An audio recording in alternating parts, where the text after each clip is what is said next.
Amém. Boa noite. Irmãos, eu saúdo a todos com a paz do Senhor Jesus. Nós estamos iniciando hoje o primeiro culto aqui do nosso ano de 2024, né? Mande aí para ela. Estamos iniciando então hoje o nosso primeiro culto de 2024, né? Creio que todos passaram muito bem, graças a Deus. E vamos iniciar voltando lá no livro de Atos dos Apóstolos, né? Para a gente finalizar esse estudo, esse livro. Irmãos, nós vimos desde lá do início, e quando nós chegamos ali no capítulo 8 de Atos, 7 para o 8, nós vimos que depois da morte de Estevão, houve uma grande perseguição contra a igreja lá em Jerusalém. E aqueles irmãos que foram perseguidos, eles saíram ali naquela região, né, imundo afora, pregando o evangelho, anunciando a palavra de Deus. De modo que aonde eles chegavam, o evangelho era anunciado e pessoas eram libertas, eram curadas, né? Nós vimos ali que através da pregação do homem de Deus, demônios eram expulsos, né? Coxos andavam, paralíticos voltavam novamente a ter uma vida normal, comum, cegos enxergavam e até mortos foram ressuscitados pela palavra de Deus, né? Pela pregação dos homens e mulheres de Deus que saíram ali fugidos, saíram ali perseguidos por causa da morte de Estevão. E esses que saíram dali de Jerusalém perseguidos, eles chegaram a diversas cidades, e eles chegaram a uma cidade chamada Antioquia, ou Antioquia, como alguns chamam. E ali eles pregaram o evangelho e muitos dos judeus creram na palavra de Deus e se converteram. Assim como também muitos gentios também creram na palavra e se converteram. Porém, a vida em comum entre os gentios e os judeus ficou um pouco difícil ali na cidade de Antioquia, porque os costumes dos judeus são muito diferentes dos costumes dos gentios, assim como a sua tradição, a sua cultura e a sua própria religiosidade. Então houve uma grande confusão ali em Antioquia entre os judeus e entre os gentios, porque os judeus queriam, a fim da força, ainda não entendendo, né, o mistério da fé e a revelação do Espírito Santo através da pregação do Evangelho de Nosso Senhor e Salvador Jesus Cristo, ainda não compreendendo a graça, eles queriam que o povo de Antioquia só comesse o que eles comessem, só vestisse o que eles vestissem, só praticasse as coisas que eles praticassem e, principalmente, vivessem de acordo com a lei de Moisés. E aí é interessante, irmãos, Atos 15. E aí é interessante, irmãos, que se a gente for ver isso nos dias de hoje, né, no meio cristão, ainda existe essa dificuldade de se entender a graça. Ainda existe essa dificuldade de se entender o mistério da fé, que já foi há muito tempo revelado e que não obriga ninguém a viver a nenhum tipo de cultura, a nenhum tipo de costume, a uma doutrina que está ultrapassada, vencida e substituída pela graça. Então agora os crentes de Antioquia, que tinham toda a liberdade no Espírito Santo, estavam sendo obrigados, forçados a viver de acordo com a lei de Moisés, lei essa que nem os próprios judeus conseguiam viver.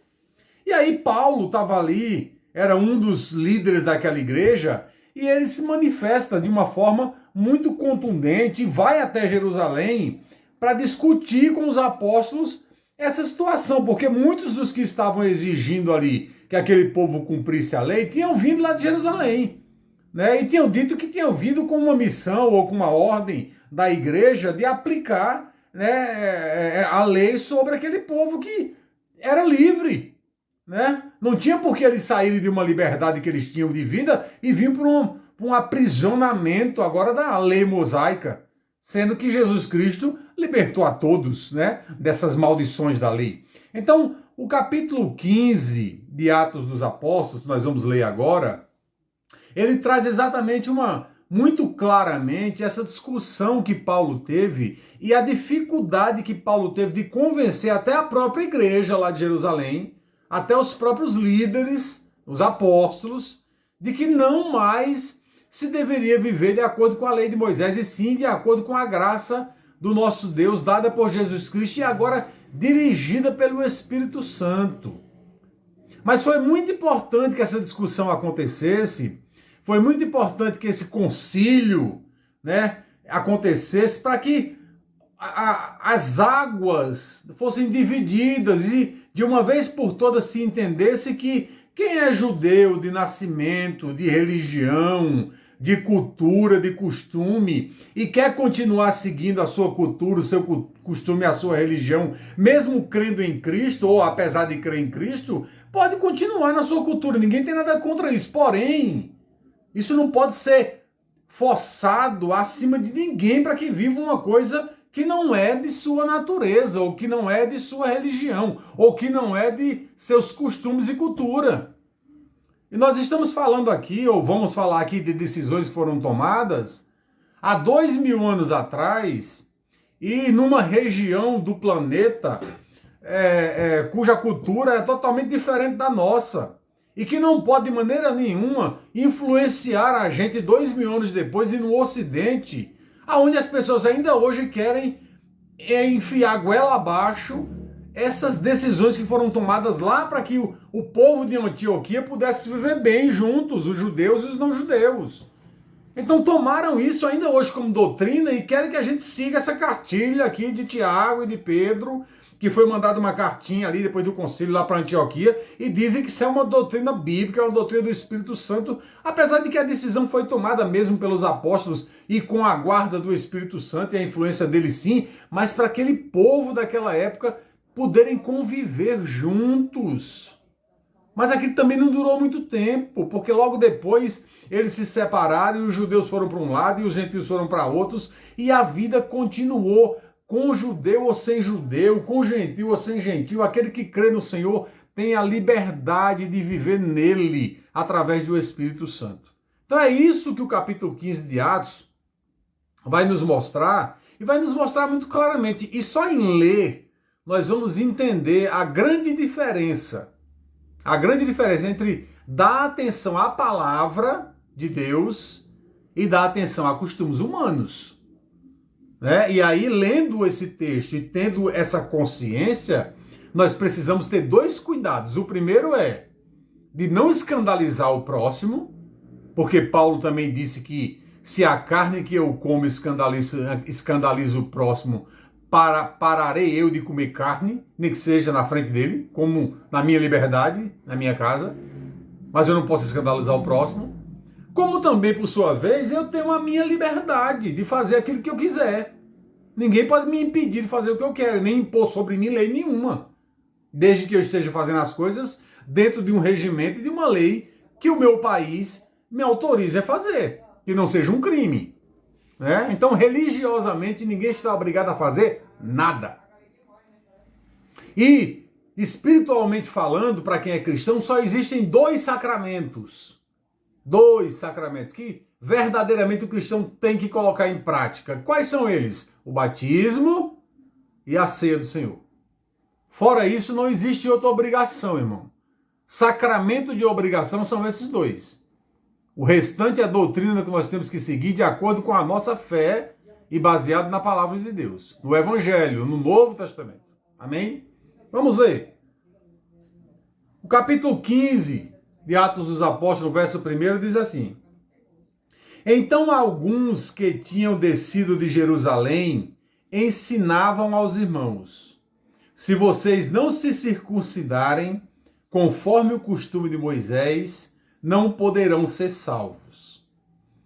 Tendo tido Paulo e Barnabé grande discussão e briga com eles, resolveu-se que Paulo e Barnabé e alguns deles subiriam até Jerusalém, aos apóstolos e aos presbíteros, para apresentar essa questão. Ele, sendo enviado pela igreja, passaram pela Fenícia e por Samaria, contando a conversão dos gentios. Essa notícia dava grande alegria a todos os irmãos. Quando chegaram a Jerusalém, foram recebidos pela igreja, pelos apóstolos e pelos presbíteros. e lhes contaram quão grandes coisas Deus tinha feito com eles. Alguns, porém, da seita dos fariseus, que tinham criticado, levantaram-se dizendo que era necessário circuncidá-los e que eles observassem a lei de Moisés para ser salvo. Reuniam-se os apóstolos e os presbíteros para considerar esse assunto. E havendo grande discussão, levantou-se Pedro e disse-lhes: irmãos, vocês sabem que já há muito tempo Deus me elegeu entre vocês para que os gentios ouvissem a palavra da minha boca, o evangelho de Jesus Cristo, e crescem nele. Deus que conhece os corações, aceitou-os, dando-lhes o Espírito, assim como deu a nós no início. E não fez diferença alguma entre eles e nós, purificando-os os seus corações pela fé. Agora, pois, por que tentais a Deus, pondo sobre o pescoço dos discípulos um jugo que nem nós e nem os nossos pais podemos suportar? Cremos, porém, que somos salvos pela graça de nosso Senhor Jesus Cristo e por meio da fé que temos nele. Então toda a multidão se calou e escutava Barnabé e Saulo, que contavam quão grandes sinais e maravilhas Deus tinha feito por meio deles entre os gentios. Depois que eles se calaram, tomou a palavra Tiago e disse: irmãos, ouvi-me. Simão contou como primeiramente Deus o enviou aos gentios para tomar dentre eles um povo para o seu nome. E com isto concordam as palavras dos profetas, como está escrito: depois disso voltarei, reconstruirei o tabernáculo de Davi que está caído, levantá-lo-ei das suas ruínas e voltarei a construí-lo, para que o restante dos homens busque ao Senhor. Sim, todos os gentios sobre os quais o meu nome é invocado, diz o Senhor, que fez todas as coisas, que são conhecidas desde toda a eternidade. Pelo que julgo que não se deve perturbar aqueles que dentre os gentios se converteram a Deus, mas escrever-lhes que rejeitem a contaminação dos ídolos, a prostituição, os animais estrangulados e o sangue. Pois Moisés, desde o princípio, tem aqueles que o invocam nos sábados e são lidos nas sinagogas. Então decidiram os apóstolos e os presbíteros que toda a igreja elegesse homens dentre eles e enviasse com Paulo e Barnabé a Antioquia. Os que escolheram foram Judas, chamado Barsabás, e Silas, homem influente entre os irmãos. Por intermédio desses, escreveram o seguinte: os apóstolos e os presbíteros, irmãos aos irmãos entre os gentios de Antioquia, Síria e Cilícia, saúde. Ouvindo que alguns que saíram de dentre nós, aos quais não autorizados, vos perturbaram com palavras e confundiram as vossas almas, pareceu-nos bem, tendo chegado a um acordo, escolher alguns homens e enviá-los com os nossos amados Barnabé e Saulo, homens que arriscaram as suas vidas pelo nome de nosso Senhor e Salvador Jesus Cristo. Enviamos, portanto, Judas e Silas, os quais oralmente vos anunciarão também o mesmo. Pareceu bem ao Espírito Santo e a nós não vos impor mais julgo algum, senão essas coisas necessárias: que rejeiteis as coisas sacrificadas aos ídolos, o sangue e a carne de animais que foram estrangulados, e a prostituição. Fazeis bem se vos guardardes destas coisas, que vos seja o bem. Tendo-se eles então despedido, partiram para Antioquia e, reunindo a assembleia, entregaram a carta. E quando a leram, alegraram-se pela consolação. Depois Judas e Silas, que também eram profetas, encorajaram e fortaleceram os irmãos com muitas outras palavras. Depois de passar ali algum tempo, os irmãos mandaram-nos de volta em paz para os que os tinham enviado. Mas pareceu bem a Silas permanecer ali. Paulo e Barnabé, porém, ficaram em Antioquia, ensinando e pregando com muitos outros a palavra do Senhor. Amém? Até aqui. Veja, irmãos, como eu tinha dito, e aí depois do texto, pegando lá onde eu parei, os apóstolos sentiram um peso tão grande na exigência desses judeus que resolveram reunir alguns irmãos e ir lá em Jerusalém. E chegaram lá, foram bem recebidos pela igreja, foram bem recebidos pelos apóstolos, pelos presbíteros, e Paulo disse, olha, saíram daqui alguns homens e foram para Antioquia, exigindo que aqueles que creram no Senhor Jesus e fizeram a sua boa confissão, vivam agora de acordo com a lei de Moisés, começando pela circuncisão e o cumprimento dos 10 mandamentos. E isso não é plausível dentro de uma graça na qual foi recebida e da forma como foi recebida, e vocês, melhor do que ninguém, sabem e experimentaram essa graça. No que Pedro se levantou ali e, chamando a atenção dos irmãos, disse, olha, irmãos, vocês sabem que a mim foi dado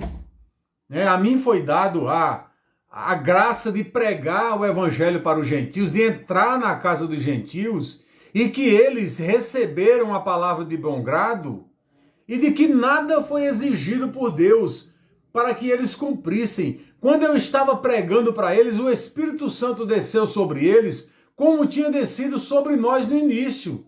E Deus os purificou os seus corações apenas pela fé, apenas por eles terem crido. Então, como é que vocês querem agora exigir a esse povo, que nem conhece a lei, nem sabe de Moisés, nunca nem ouviram falar, que eles cumpram algo que nem nós e nem os nossos antepassados conseguiram cumprir? E aí, irmãos, é interessante a gente parar e pensar por que Pedro disse isso. Por que que Pedro disse àquele monte de judeu que estava ali? Porque a maioria do que estava ali eram tudo judeu. Por que é que Pedro disse que nem eles e nem os seus antepassados conseguiram cumprir a lei de Moisés? Exatamente porque Jesus veio, irmão, para cumprir algo que ser humano nenhum conseguiu cumprir. Os judeus tentaram no passado, tentaram na época de Pedro, e alguns tentam até hoje, mas ninguém consegue cumprir a lei de Moisés, porque os regulamentos que existem ali são impossíveis ao ser humano comum e simples como nós. Por mais que tente, por mais que cumpra 1, cumpra 2 e cumpra 9, ele derrapa no 10. E quando ele derrapa no 10, ele descumpre todos os outros. Porque aquele que cumpre todos os mandamentos, mas mente, ele descumpre todos os demais que havia cumprido. Porque se uma criança nasce no sábado seguinte ele tem que ser circuncidado. E se ele for circuncidado no sábado, ele cumpre a lei da circuncisão, mas quebra a lei que diz que no sábado não se pode trabalhar, nem se pode fazer esforço algum. Então não existe espaço por onde se passar. A lei pinta o chão de tal forma que não sobra nem o buraco do rato para passar. Não existe meios de se cumprir a lei de Moisés. É exatamente por isso que Jesus precisou nascer da forma santa como nasceu, gerado no ventre de Maria pelo Espírito Santo de Deus, no ventre de uma virgem, para que ele fosse chamado de ente santo, para que ele pudesse ter nele próprio a capacidade espiritual de cumprir toda a lei. E ele ser a representação de todos os seres humanos da face da terra, que nasceram no passado, no presente e que ainda vão nascer. Aqueles que ainda vão pecar, já foram perdoados por Deus por meio de Cristo. Porque a Bíblia diz que o Cordeiro de Deus foi morto antes da fundação do mundo. Antes que existisse qualquer coisa, o Cordeiro de Deus já havia sido morto na mente e no coração do próprio Pai. A cruz de Cristo aconteceu na história, 2000 anos atrás. Mas o Cordeiro de Deus foi morto antes da fundação do mundo, para que ninguém escapasse do veredito e para que ninguém fosse condenado, porque tinha a graça de Deus que seria derramada por meio de Jesus. Então Pedro expôs isso à Assembleia e disse: nem nós e nem os nossos antepassados conseguiram cumprir. Como é que vocês querem agora derramar sobre esse povo que nada sabe da lei o cumprimento de tais preceitos, de tais pesos? Então eles entenderam ali, conversaram entre eles e alguma coisa tinha que sair daquela reunião. E saiu. Saiu uma carta aonde Paulo e Silas voltaram junto com alguns irmãos que os acompanharam e chegaram em Antioquia e leram essa carta, dizendo que não tinha autorizado ninguém aí impor jugo pesado nenhum sobre a igreja. Primeiro que alguns ali estavam mentindo, era exatamente a seita dos judaizantes, que assim como a seita dos agnósticos por João eram considerados anticristos da época. A gente já falou sobre isso aqui, vamos falar mais ainda no futuro, mas anticristo era considerado na época por João, e ele escreveu muito bem isso, como os agnósticos da época e como a seita dos judaizantes, que foi essa seita que foi para lá para aplicar essa mentira sobre a igreja de Antioquia. Para dizer que se eles não fossem circuncidados, eles nem salvos seriam. Precisavam da circuncisão para ser salvos. E a fé em Cristo fica onde, então? Então eles chegaram lá, leram a carta e pediram que eles fizessem 4 coisas. Primeiro, se preservar das coisas oferecidas aos ídolos. Segundo, ficar longe da prostituição. Terceiro, não se alimentar de animais que fossem sufocados. Para comer a carne de animais tem que ser sangrado e não sufocado. E quarto, eles precisavam evitar se alimentar de sangue, porque sangue é vida. Então, irmãos, se nós pegarmos no pé da letra, até hoje, as igrejas evangélicas anunciam isso como se fosse uma doutrina bíblica. Você não pode se envolver com a prostituição, e é verdade, a gente não pode se prostituir mesmo não, tá certíssimo.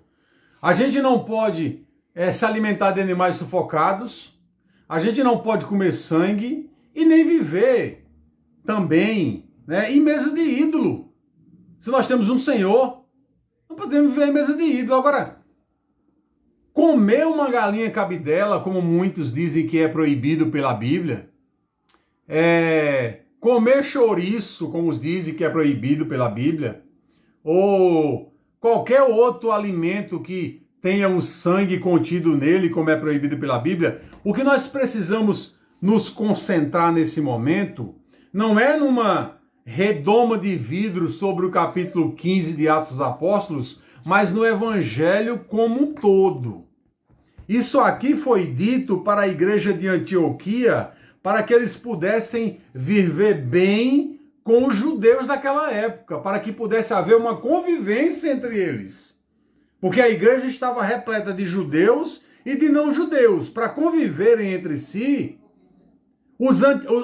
os gentios de Antioquia tinham que abrir mão de algumas coisas, que eram essas: não se prostituir, não comer animal sufocado, não viver junto aos ídolos e também não se alimentar do sangue. Eles tinham que abrir mão de algumas coisas que era o costume deles. Por outro lado, também os judeus também tinham que abrir mão de algumas coisas.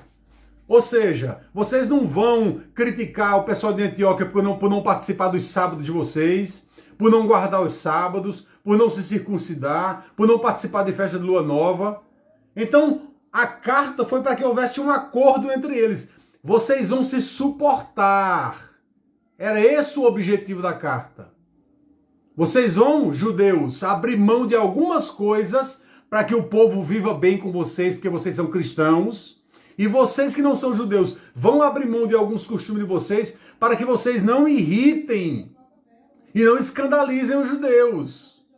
Era essa a intenção da carta de Antioquia. A intenção da carta de Antioquia não era me impedir de comer chouriço, e nem me impedir de comer galinha cabidela, e nem me impedir de comer qualquer outra comida que tenha sangue. Ou eu chegar no lugar e falar, olha, como é que foi matar essa galinha? Foi sangrada ou foi sufocada? Não, porque se foi sufocada não vão comer. Então, hoje ainda a igreja está presa nessa redoma de vidro do capítulo 15. Mas vamos abrir, vamos expandir nossa mente e lembrar o que disse o nosso Senhor e Salvador Jesus Cristo, que é sobre Paulo, que é sobre Pedro, que é sobre a igreja de Antioquia, que é sobre a igreja de Jerusalém, que é sobre todos, cujo todo joelho vai ter que se dobrar querendo ou não. Toda língua vai ter que confessar que ele é Senhor. E quando Paulo diz isso lá em Filipenses, ele diz que são todos os joelhos dos que estão no céu, na terra e no inferno. Todos terão que se dobrar diante dele. Então ele é Senhor absoluto. O que foi que ele disse para a sua igreja? Que o que contamina o homem é o quê? É o que sai da boca, não é o que entra. Porque o que entra vai para o estômago e depois é lançado fora. Então eu não posso ficar preso aqui em Atos 15 não, irmão, porque Jesus me disse que todo alimento é puro. E lá onde ele disse isso, o versículo seguinte diz, Jesus disse isso, tornando puro todos os alimentos. Então se Jesus tornou puro todos os alimentos, quem é Paulo? Quem é Pedro? Quem é Tiago? Quem é a igreja de Antioquia? Quem é a igreja de Jerusalém? Diante de uma afirmação do Senhor e Salvador Jesus Cristo de que o que contamina o homem é o que sai pela boca, porque o que sai pela boca é que o coração está cheio. Mas o que entra pela boca desce para o estômago e daqui a pouco é lançado fora. Isso não contamina o homem, tornando os alimentos todos puros. Então as baratas que os chineses comem lá na China são puras. Tá? Os animais que eles comem lá na China são puros. Porque tem gente aí também criticando os chineses porque alguns se alimentam até de cachorros, porque é verdade. Mas nós comemos vaca aqui, né? Nós não comemos vaca, tranquilamente. A gente está preocupado com os cachorrinhos que são comidos lá na China, mas comemos vaca, né? E já na Índia, a vaca é sagrada, não pode ser comida. Porque é um animal sagrado. Então, enquanto os indianos se escandalizam com os brasileiros que comem vaca, os brasileiros estão se escandalizando com os chineses que comem cachorro, ou barata, ou cobra. Então, irmãos, nós precisamos abrir a nossa mente e saber que cada região do mundo tem uma cultura e um costume. E que o evangelho não pode ser impedido de entrar em nenhum coração por causa de cultura e de costume. Muito pelo contrário. Independente de cultura e costume, o evangelho tem que entrar no coração de todos e ser pregado a todos. E nós precisamos tolerar uns aos outros. Jesus tornou puro todos os alimentos. E Paulo, quando vai ensinar sobre isso, tem diversas cartas dele dizendo, falando sobre a alimentação, falando sobre a tratativa de um irmão para com o outro. O que é que ele diz? Várias vezes ele diz... Oi, Cláudio, seja bem-vindo, boa noite. Boa noite. O que é que ele diz? Claramente, ele diz o seguinte, que tem algumas pessoas que comem carne e tem outras que só comem verdura. E aquele que come carne não pode criticar aquele que só come verdura. E o que come verdura também não pode criticar aquele que come carne. Os dois precisam viver no mesmo ambiente, em uma fraterna amizade, porque o que come carne e o que come verdura, os dois pertencem a Cristo e Cristo ama os dois, independente do que eles comem ou deixam de comer. Então eu preciso aceitar o meu irmão que come comidas diferentes de mim, assim como ele tem que me aceitar, porque eu como comida diferente dele. A comida entre mim e meu irmão não pode nos separar, pelo contrário, tem que nos unir. Agora, se eu sei que para o cristão, para o crente, para o evangélico, é escândalo a bebida alcoólica, e para a maioria por que eu vou ficar agora me embriagando na frente de um crente? Porque Paulo disse também que se eu escandalizar o meu irmão, eu vou estar pecando, porque o irmão que é fraco e fica escandalizado, foi por quem Cristo morreu. Então, se eu me sinto forte, mais forte que o irmão, eu preciso suportar a fraqueza do fraco.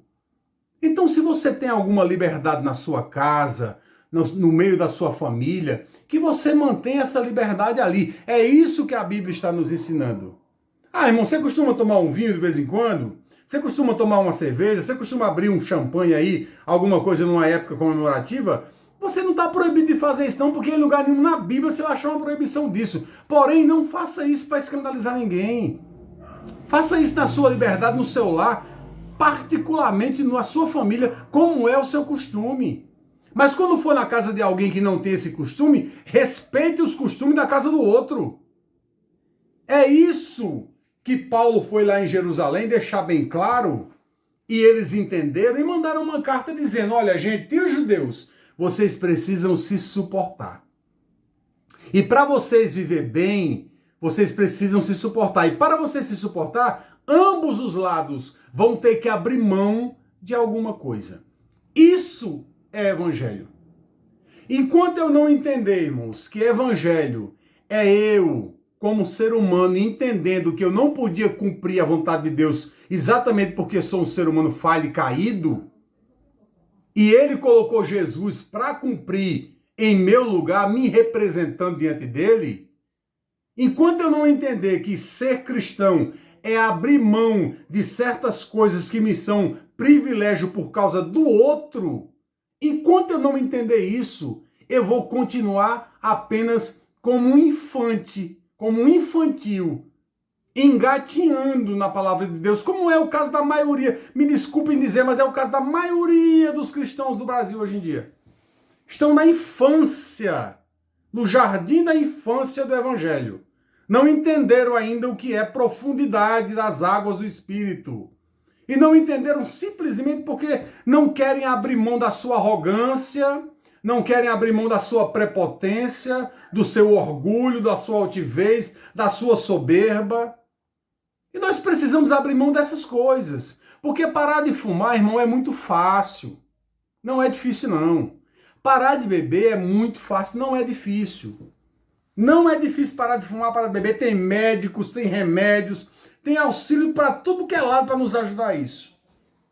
Agora, parar de falar mal do irmão, parar de criticar a vida do outro, parar de observar o erro do outro, abrir mão de coisas que você gosta de comer, de beber e de fazer por causa do outro, deixar de frequentar alguns lugares que você adora ir, junto com sua família, você não vai porque você sabe se você for, aquele irmão que acreditou em Jesus por meio de você, ou está alicerçado em Cristo por meio de você, pode cair e você vai deixar de fazer por causa do outro, mesmo sendo um bem para você, você vai deixar de fazer para preservar o outro. Isso são as coisas difíceis de serem deixadas. Essas são as coisas difíceis de serem deixadas. Porque tem muito crente que não fuma, que não bebe e que não come uma galinha cabidela e que não come um chouriço porque tem sangue, mas tá engolindo capeta o dia inteiro, irmão. Falando mal da vida do outro, absorvendo fofoca o dia inteiro, vai para a igreja só para observar como é que o outro está entrando, como é que o outro está se vestindo, como é que o outro está se comportando. Quer de todo jeito fazer o outro mudar. Já perceberam isso? Que a maioria das pessoas, elas querem fazer o outro mudar. Elas querem mudar o mundo. Querem revolucionar o mundo. Só que elas não entenderam que para mudar o mundo, a primeira pessoa que precisa mudar é ela mesma. Você quer mudar o outro? Mude você primeiro. Trabalhe em você, mude você. O outro não te pertence, o outro pertence a Deus. É o Jesus que vai mudá-lo através do Espírito Santo. E a tua contribuição para que haja mudança no outro, a tua maior contribuição que você pode dar para a mudança do mundo, para que haja mudança no outro, é exatamente você mudando em você. É você que precisa mudar. Quando você mudar, de fato, de verdade, você vai ver mudança no mundo. Mas enquanto isso não acontecer, nós vamos ficar num eterno debate, como foi lá em Antioquia. Enquanto Paulo não resolveu juntar a sua mala e ir para Jerusalém resolver o problema, comprar a briga dos irmãos, eles estavam discutindo entre eles e Deus estava longe dali. Jesus estava longe dali. O Espírito Santo estava longe dali. Quando eles voltaram naquele concílio com aquela carta na mão, com aquelas resoluções de que ambos os povos, gentios e judeus, tinham que abrir mão de alguma coisa para viverem bem, a coisa começou a fluir. Vejam que a coisa começou a fluir tão bem que chegou um tempo que eles disseram, olha, vocês podem voltar para Jerusalém. Nós agora entendemos a vontade de Deus em nossa vida e sabemos como nos conduzir. Podem voltar para Jerusalém, vão em paz. Não precisa mais que vocês fiquem aqui. Agora nós já entendemos. E é isso, irmãos, que eu espero que aconteça com a igreja no Brasil. Nós precisamos entender que as Assembleias de Deus, elas têm um costume de vivência. Assim como a Deus é amor, assim como a igreja cristã no Brasil, assim como a congregacional, eles têm um costume. O problema do costume deles não é o costume em si, nem a doutrina, nem a tradição. É que por causa desse costume, dessa doutrina, dessa tradição, eles se separam dos outros irmãos. Isso não é para acontecer. Cada um continue com a sua doutrina, cada um continue com o seu costume, com a sua cultura. Não precisa se separar do outro. Vamos respeitar a cultura do outro, vamos respeitar o costume do outro e vamos conviver bem com ele. Independente de qual cultura seja essa. Se o irmão não come carne e eu como, eu não vou criticá-lo porque ele não come, nem ele a mim porque eu como. Vamos viver juntos. Vamos viver juntos porque Cristo morreu por todos e ressuscitou por todos. Ele perdoou a todos. Ele aceitou a todos. Ele derramou seu Espírito Santo sobre todos. Ele quer a salvação no último e grande dia para todos. Nós sabemos, mediante a palavra, que nem todos vão querer ser salvos. Mas essa não é a vontade de Deus, que ninguém se perca. É que todos, absolutamente sejam salvos. É por isso que ele deu o seu Filho unigênito. Ele amou o mundo de tal maneira que ele deu o seu Filho unigênito para que todo aquele que nele crê seja salvo e não pereça, mas tenha a vida eterna. Amém? Então a palavra de Atos 15 é uma palavra de tolerância. É uma palavra de aceitação.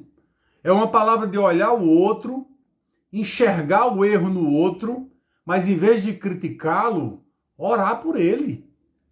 E olhar no espelho e enxergar que você também tem erro. Pode ser que eu não cometa os mesmos erros do irmão Jaime ali, ó. E o irmão Jaime não cometa os mesmos erros ali do irmão Cláudio. E o irmão Cláudio não cometa os mesmos erros que eu cometo. Mas todos nós temos erros. Erros visíveis. Só que a maioria deles são erros que não são visíveis. Que só eu sei no meu íntimo. Só o irmão Jaime sabe, só o irmão Cláudio sabe. Mas nós temos erros. O importante é que esses erros não nos separem. Eu não posso rejeitar o irmão por causa de erro. Porque Deus não rejeitou. Você é errado. Deus não me rejeitou, eu errado. Então, se Deus, que é Deus, não nos rejeitou com erro, por que eu, um ser humano, comedor de feijão e falho, vou rejeitar o irmão por causa de erro dele? Sendo que eu também tenho um monte de erro. Talvez eu seja o mais errado de todos. E sou réu, confesso disso. Não tenho problema nenhum em dizer isso. Talvez eu tenha mais erro do que vocês, todos juntos. E Deus me aceitou dessa forma. Como Pedro disse, derramou sobre ele o Espírito Santo, como derramou sobre nós no início. Se derramou o Espírito Santo é porque aceitou, selou, chamou de seu. É povo de Deus. Independente das condições que esteja, quem vai tratar é o Senhor. Amém? Que Deus abençoe a igreja em nome de Jesus. Essa é a palavra de hoje para os nossos corações.